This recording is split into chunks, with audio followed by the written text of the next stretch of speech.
नमस्कार। ज्योतिष शास्त्र में श्रद्धा और विश्वास रखने वाले सभी जातकों का पारलौकिक जगत चैनल में बहुत बहुत स्वागत है।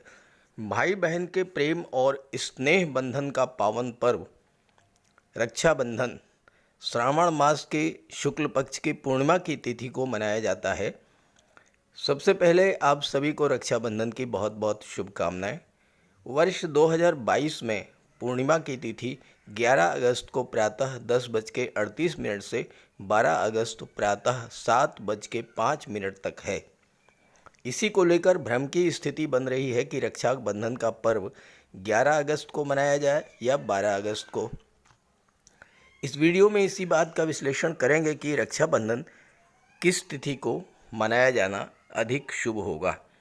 इसके अतिरिक्त इस रक्षाबंधन के पावन पर्व पर लगभग 500 वर्षों के बाद 5 अत्यंत दुर्लभ शुभ योग भी बन रहे हैं, उन पर भी चर्चा करेंगे और इस बात पर भी चर्चा करेंगे कि रक्षाबंधन का सर्वश्रेष्ठ शुभ मुहूर्त किस समय से किस समय तक है, रक्षाबंधन मनाने की विधि क्या है और इसके अलावा 11 अगस्त को पूर्णिमा तिथि के आरंभ से रात 8:25 तक भद्रा का भी प्रभाव रहेगा, तो उसका क्या उपाय होगा। साथ ही साथ 6 भाग्यशाली राशियों के बारे में बात करेंगे जिन पर 500 वर्षों के बाद बनने वाले अद्भुत शुभ योग का सर्वाधिक प्रभाव पड़ेगा और तुला राशि उनमें से एक है। तो पहले इस बात का विश्लेषण करते हैं कि रक्षाबंधन 11 अगस्त को मनाया जाए या फिर 12 अगस्त को।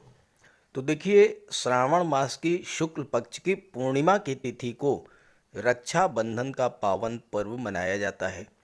इस दिन बहनें भाई को टीका लगाकर आरती उतारकर राखी बांधती हैं और ये कामना करती हैं कि भाई की आयु में वृद्धि हो, भाई दीर्घायु हो, धन धान्य समृद्धि संपन्नता का, लक्ष्मी का भाई के घर आगमन हो और उसके घर में सुख शांति प्रेम सौहार्द बना रहे।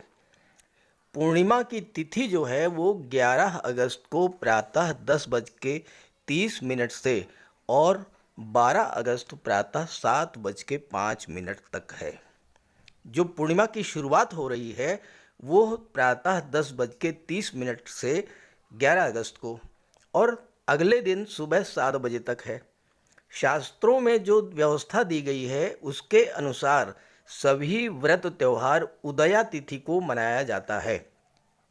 तो पूर्णिमा की तिथि का उदय कब हो रहा है? 11 अगस्त को प्रातः 10:30 पर। तो इसलिए रक्षाबंधन 11 अगस्त को ही मनाया जाना उचित होगा। इसके अलावा और भी कारण हैं जो मैं आपको समझाने चल रहा हूँ। 11 अगस्त को 5 अत्यंत दुर्लभ शुभ योग बन रहे हैं जो लगभग 500 वर्षों के बाद बनेंगे। देखिए, 10 अगस्त की शाम 5:35 से 11 अगस्त को 3:31 तक आयुष्मान योग बनेगा। आप इस टाइम को नोट कर लें और अच्छे से समझ लें। 10 अगस्त को शाम 5:35 से लेकर के और 11 अगस्त को शाम 3:31 तक आयुष्मान योग बन रहा है। आयुष्मान योग आयु में वृद्धि का योग होता है और रक्षाबंधन में भाई की आयु के वृद्धि की कामना की जाती है। इसलिए 3:31 से पहले ही रक्षाबंधन मनाना ठीक रहेगा। दूसरी बात, 11 अगस्त को शाम 5:30 से 6:53 तक रवि योग बन रहा है। 11/8 को शाम 3:32 से 12 अगस्त 12:33 तक सौभाग्य योग बन रहा है। इसके अलावा 11 अगस्त को ही पूरे दिन गज केसरी राजयोग बनेगा और पूरे दिन महालक्ष्मी योग भी बनेगा। तो इस तरह से सभी पांचों शुभ योग 11 अगस्त को ही बन रहे हैं और इसलिए 11 अगस्त को ही रक्षाबंधन मनाना उचित होगा। अब समस्या ये आ रही है कि शुभ मुहूर्त की बात करें तो कौन सा शुभ मुहूर्त है? तो शुभ मुहूर्त सबसे जो श्रेष्ठ बन रहा है वो है दोपहर 12:06 से और 12:57 तक।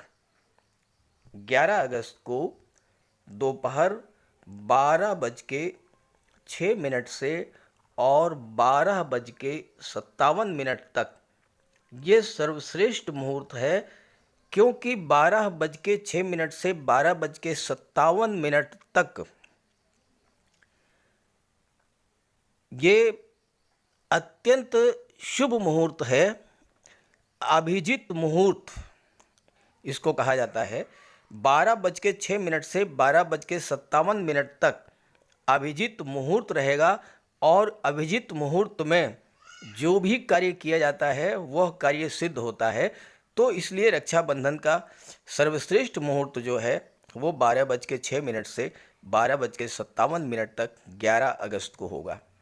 हालांकि जो लोग किन्हीं अपरिहार्य कारणवश इस समय रक्षाबंधन ना मना पाएँ तो 11 अगस्त को ही शाम 5 से 6 बजे के बीच, शाम 5 बजे से 6 बजे के बीच शुभ का चौघड़िया है।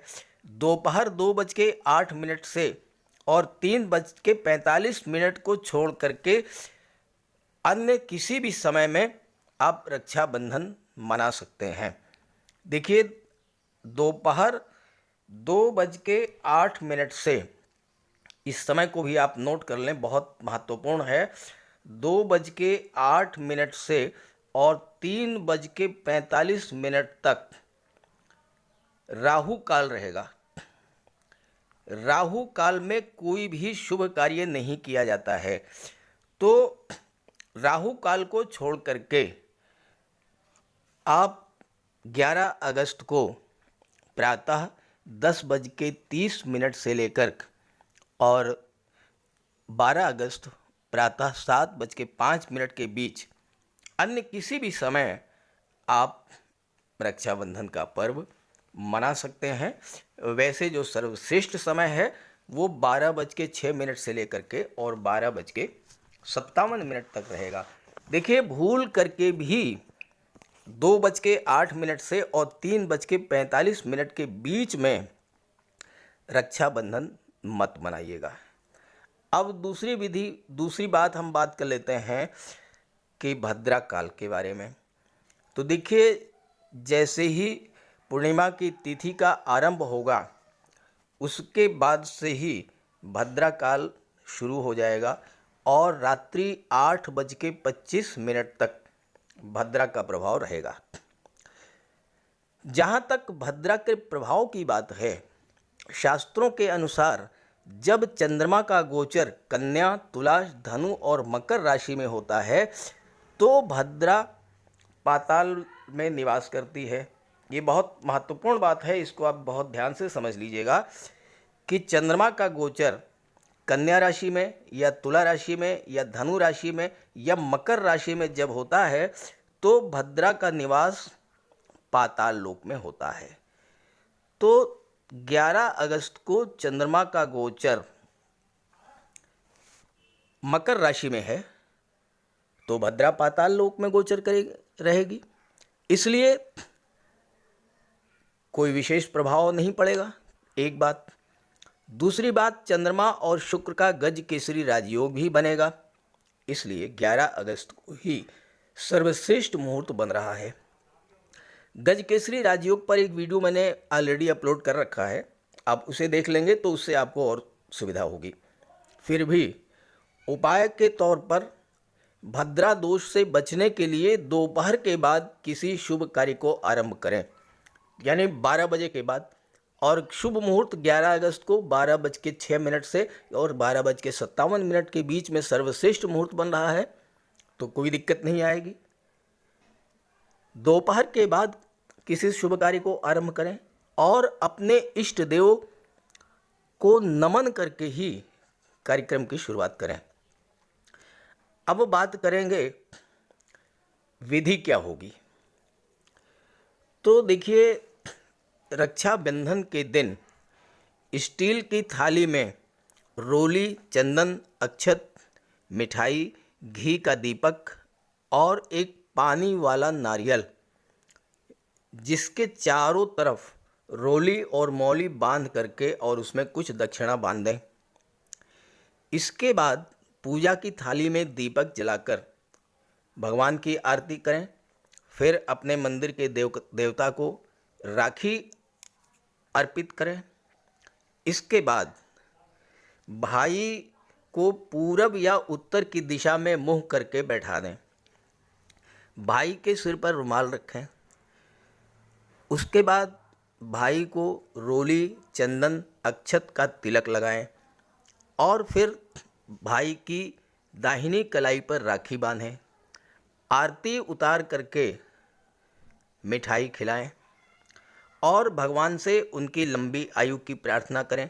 भाई के लिए सुख और समृद्धि की कामना करें। इस तरह से रक्षाबंधन का पर्व मनाएं। अब बात करेंगे विभिन्न राशियों पर रक्षाबंधन के पावन पर्व पर बनने वाले अति दुर्लभ शुभ योगों के प्रभाव के बारे में।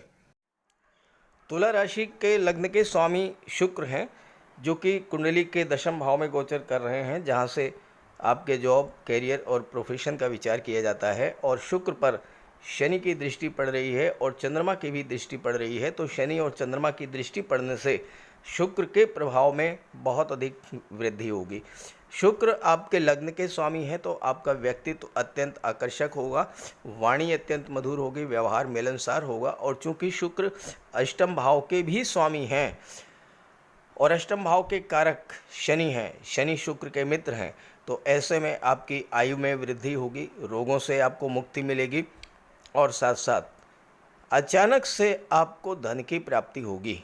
क्योंकि अष्टम भाव गुप्त धन, गुप्त विद्याओं, गुप्त रहस्यों का होता है, तो आपको अचानक से धन की प्राप्ति होगी। लॉटरी से, शेयर से, किसी प्रॉपर्टी से, या फिर ससुराल पक्ष से, या इंश्योरेंस के क्षेत्र से, या फिर शेयर से आपको धन की प्राप्ति होगी।